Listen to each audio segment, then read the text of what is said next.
So let's continue with the next lesson in the planning performance domain.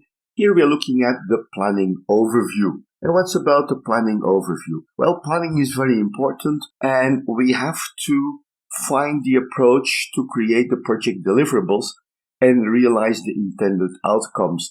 And that's why we have to select the best way to plan the project.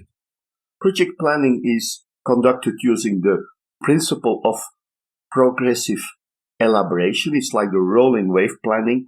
And progressive elaboration is basically about that we cannot see everything that we have to do at the beginning of the project. We will discover certain elements. That's the progressive elaboration. We will elaborate further step by step. Every step we do with the project, we will find more and new things about the project itself. Sometimes we also relate to this as the rolling wave planning. It's like a wave going through the project step by step, finding out all the important things. We look at the first planning horizon, and once we reach that planning horizon, we go to the next planning horizon step by step.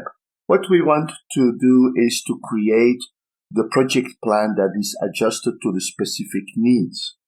We don't have to, or we should avoid over-planning. Over-planning means that we spend too much time about planning than necessary. And the more time we spend about planning, it also increases the cost, increases the duration of the project. We have more resources, all kinds of things. And basically, we also limit our flexibility when we plan too thoroughly. I remember one manager from a PMO in a very important Czech company, and she said, I have two types of project managers. One makes the perfect plan, but the execution is bad, while the other one, the plan doesn't look really well. Nevertheless, the execution is very good.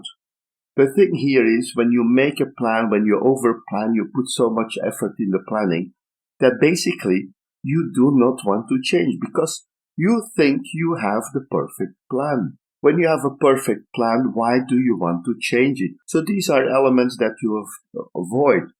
The other project manager with a less detailed plan, not a perfect plan, finally, that person is easier with changes. They don't see all the work they did before because they adjusted the work to the circumstances, and it's easier to change it. There is no perfect plan, but the person added flexibility to the plan to adjust to changing circumstances. We have to find the best way how to deal with it.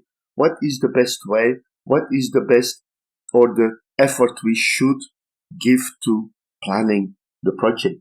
Not too much, but also not too little. It's just not saying, okay, let's see where we go. That's also not a solution. We have to find the optimal level of planning for the project. So we have to adjust it to the needs, and we also can realize or conclude that when we add too many details to the plan, it may also prove to be ineffective and counterproductive. It's also a fact when you have a plan which is too detailed, so-called perfect, and when you see that you have to do changes, you will be demotivated. You don't like it. Your morale is going down because you have to change it again. So these are elements that you have to consider once you start developing the plan. So that's it for the planning overview. We will look into more details of this in the next videos. The next video will be about the planning variables and delivery. So that's it for this lesson. Keep on doing the good job. I will see you in the next lesson. Thank you very much, and I'm looking forward to seeing you there again. Thank you, and bye-bye.